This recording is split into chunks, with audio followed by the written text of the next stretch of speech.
People are marching, so get on your feet. The people are marching, so get on your feet. I said the people are marching, so get on your feet. I said the people are marching, so get on your feet. The people are ready, so follow their lead. The people are ready to follow their lead. We're gonna end all this violence and hatred and greed. We're gonna end all this violence and hatred and greed. Do you want to make a comment for Bernie Blackout News? What does this mean to you? This means we're in solidarity with all the people who are fighting the good fight for Mother Earth, our sacred water. Stand together. We have found that our government has been complicit with the utilities and has sacrificed what is not theirs to sacrifice. The authorities that ignore our pleas will not prevail. When our numbers rise up and say no, we will not let this happen. I ask you to stand firm, say no to the no more fossil fuel infrastructure, say no to this pipeline. So we are out here shutting down the Vermont Gas Pipeline construction that's being done by Michaels Corporation, a company out of Wisconsin. It's the same company that's built the southern leg of the Keystone, and it's the same company working in North Dakota. So it feels like a real strong solidarity with our friends in North Dakota, shutting it all down today. Right on the construction site. Ready to go? We'll flood the streets with justice. We are freedom. We are the seeds that takes root as we tear the fortress down. We are the rising of the moon. We are the shifting of the ground. We are the seeds that takes root as we tear the fortress down. We are the rising of the moon. We are the shifting of the ground. We are the seeds that takes root as we tear the fortress down. We are the rising of the moon. We are the shifting of the ground. We are the seeds that takes root as we tear the fortress down. And it was the Michaels Corporation that moved their bulldozers, suddenly a jump of 15 miles in North Dakota into the Standing Rock area and began bulldozing their sacred sites, which were actually over the fence from the reservation, because there was about to be an appeal to the court for an injunction to stop the construction. So the day before, they moved those bulldozers and they destroyed the sacred sites. They destroyed the evidence. And so at the same time, interestingly, the police or the National Guard were not there, and the Michaels Corporation also hired security guards with dogs who proceeded to attack the people who jumped the fence, understandably enraged by the destruction of the sacred sites that it was their duty to protect. Wow.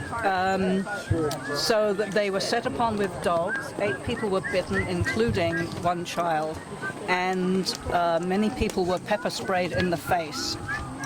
Before the security company finally backed away, because the protesters were relentless, understandably so. This is their heritage. It's just being destroyed, and they're being treated like second-class citizens. You know, no security company would ever be set on people like at this demonstration today, would they? But they feel it's okay to set dogs and pepper spray Native Americans who are defending their cultural relics, things that are sacred and important to them. But apparently, those things mean nothing to the fossil fuel industry. Our elected officials and the big company bosses agree to build a pipeline for our home. The expensive for hayseeds like me. The expensive for hayseeds like me. Expensive for hayseeds like me. To build a pipeline through our home. The the expense of poor faces like me. And the Sacred Stone Warrior Camp, the Red Warrior Camp, and all of their allies, there are over about 100 tribes have come together out there to save and protect their water from the pipeline that would be going across to Missouri and into Illinois. And they've, for many, as we know, many years, they've been beaten up and downtrodden, and now they're uniting like never before. And they've sent a message to the rest of us to unite with them, and they become the leaders, the pathfinders for us to follow. And the solidarity movement we have here is it's to unify with them.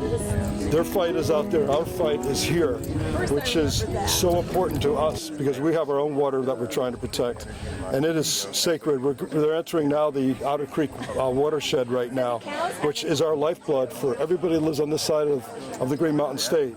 Without our watershed, we will not have any kind of quality of life. And this project here is only a transmission line to get into lucrative markets in southern New England. It's not going to benefit Vermont at all. All along this pipeline, it originated over 3,000 miles away in Alberta, and it's a venomous silver snake that has destroyed the lives of thousands of people along its route. And at the extraction zone up in Alberta, it's devastated that water. It's devastated the air, the soil. It leaks everywhere. It's under high pressure. I was told that it creates a static charge that they have to ground every so many feet. If it doesn't, if there's a crack in that pipeline, it'll explode. There's got to be a 300-foot incinerization zone that nobody can occupy. We want organic farming in Vermont, where wherever this travels through, you can't have organic farms. You're able to certify your land for that. And we need this. We need the Champlain Valley as our food supply, as food out west dwindles, and just in the wildlife and the waterfall. So anyway, that's what I have to say about that. I can keep going. He said it all. He did great.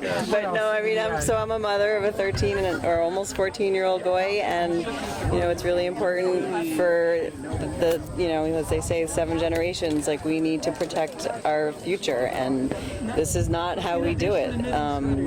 My son and I drive up and down Plank Road quite often, and the first time we saw the wetland signs and the endangered species signs along the road, which were clearly along the length of the pipeline, we were like, what the hell is that? Like, how are they going to avoid that? The pipeline has to go straight, and the line is going straight along the side of this road, and there are these wetland signs. And as we saw when we were walking up here this morning, they bulldozed and laid pipe, and right on the other side of the trench were little wetland signs. So they're clearly not following any protocol to protect the wetlands. And I have friends whose land has been destroyed, who they got taken by eminent domain, and they paid them off, $1 million, and now she's dealing with them digging it up, their land up, and blasting their land, and it's insane. It's really insane. And her gardens. So, from the first time that Vermont Gas showed up in one of the towns, and the first Don said, if you don't want us here, we will not come. And from that point on, town after town has said, we don't want you. We don't want a pipeline. We don't want fracked gas. We have sat in at the governor's office. We have gotten arrested. We have protested. We have written thousands of letters and documents to the Public Service Board, to the Public Service Department, who are supposed to be acting in our interest, and they are not. So we're here today to say no, not on our watch. This is not a done deal. Now our elected officials and the big company bosses agree to build a pipeline through our home. The expense of poor hayseeds like me. The expense of poor hayseeds like me. The expense of poor hayseeds like me. To build a pipeline through our home at the expense of poor hayseeds like me. But now I've roused eased up a little. Their greed and corruption I see. The resistance that will bring us justice will be made up of hayseeds like me. Will be made up of hayseeds like me. Will be made up of hayseeds like me. The resistance that will bring us justice will be made up of hayseeds like with the indigenous-led movement out west. And so now we're going to hear words from Carol Irons, who is an Abenaki elder. We come first to honor the Lakota people. Yes. They're doing what the original instructions told all the Native nations to do in one way or another, to protect the Mother Earth that nurtures us. Their courage and their warrior discipline to stand up to the bullying and the dogs and the pressures and the arrests are an example to all of us. We need to follow that example. Turtle Island, which is our term for this continent, is under siege. It's under siege all over, and as you can see here, it's under siege in Vermont as well.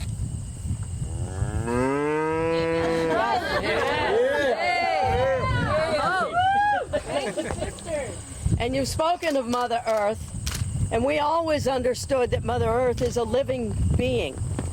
This is a pulsing, living being. We walk on her breast every day, and we're obligated to walk gently, not tear into her.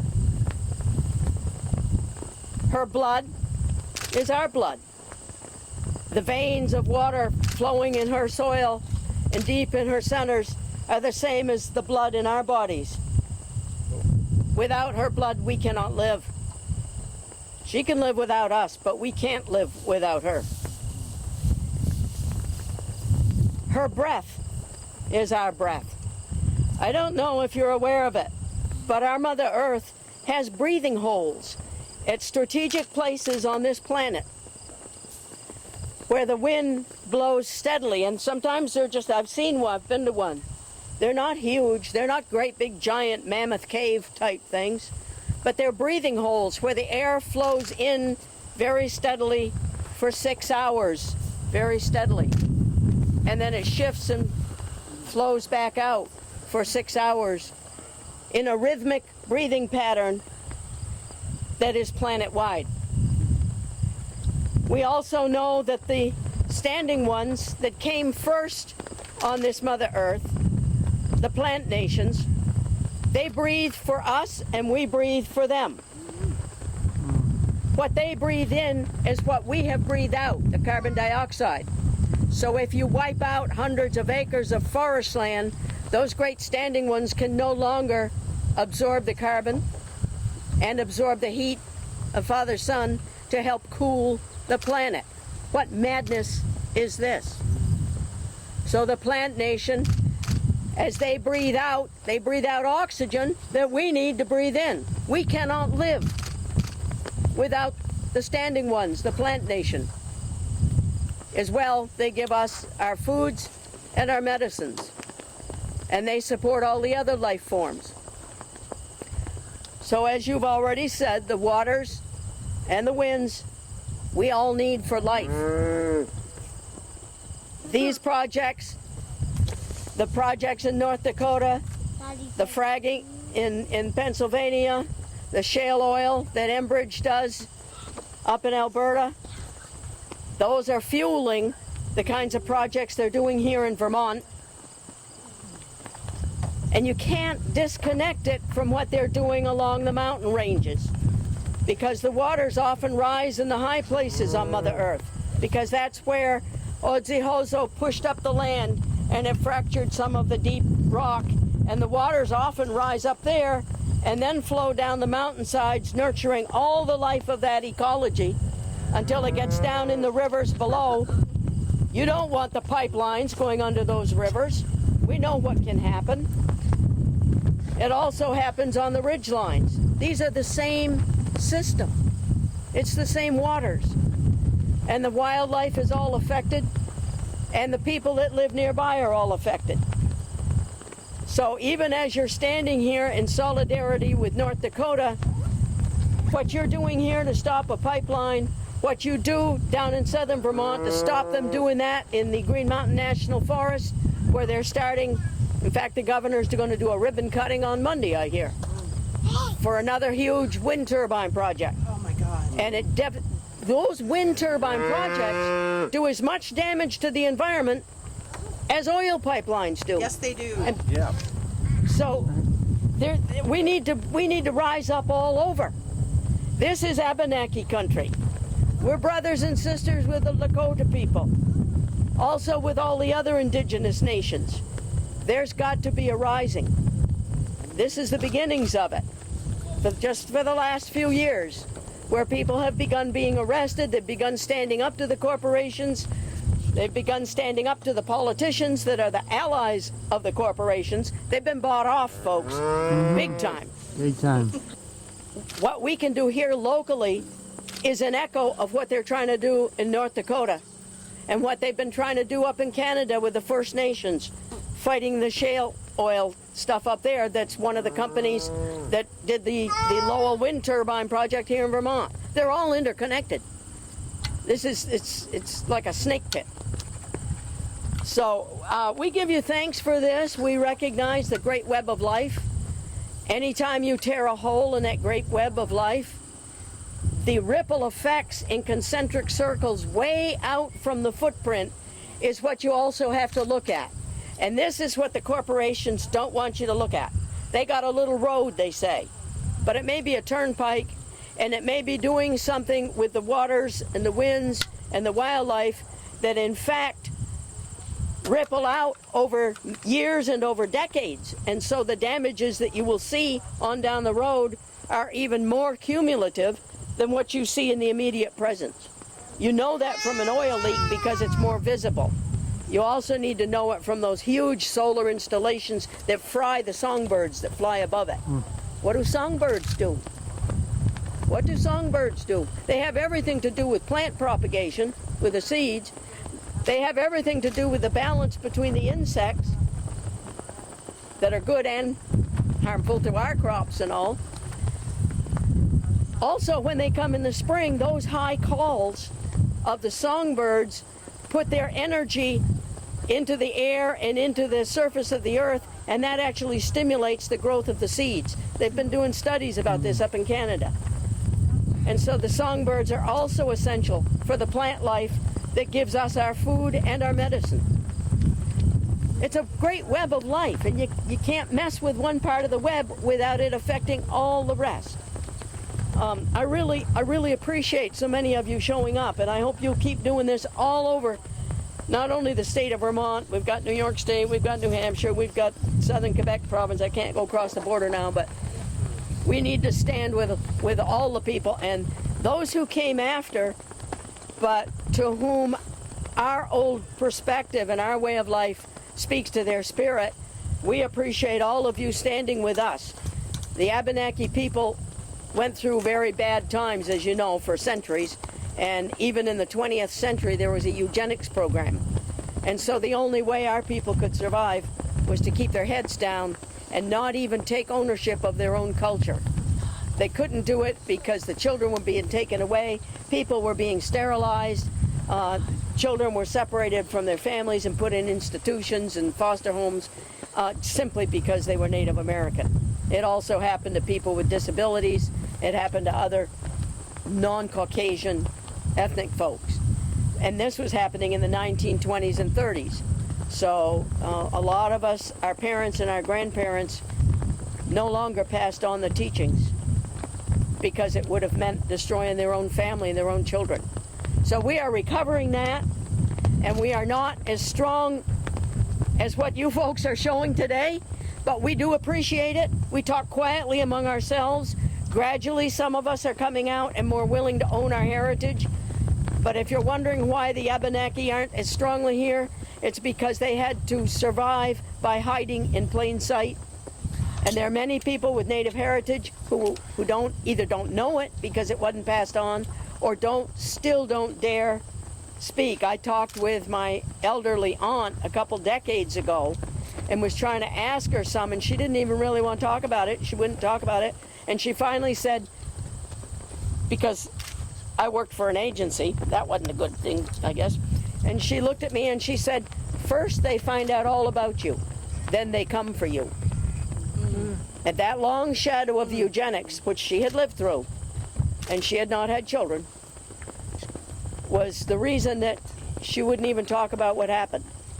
And so we welcome those of you who come to stand in honor of the Standing Rock Lakota people, in honor of Abenaki country. Protecting the land here is an echo and a reaffirmation of their work to protect the land on the other side of Turtle Island, and we're all in it together. And the corporations, it's short term, it's greed and it's power, and we have to overthrow them. So we have to ask that everybody join in that revolt. Not everybody can be arrested all the time, I understand that, but we're going to be down Monday confronting Shumlin down there in this Green Mountain National Forest, because they're starting to take that over now for the same kind of destruction. So I thank you very much. You've honored our people by coming. We hope to honor you as well and join the fight bit by bit as our people come out from under those shadows. And we're all in this together. Ulioni. Take out the dams, stand up to oil, protect the plants and renew the soil. Who's gonna stand up and save the earth? She's had enough. Who's gonna say that she's had enough? The big machine. Who's gonna take on the big machine? Who's gonna stand up and save the earth? This all starts with you and me.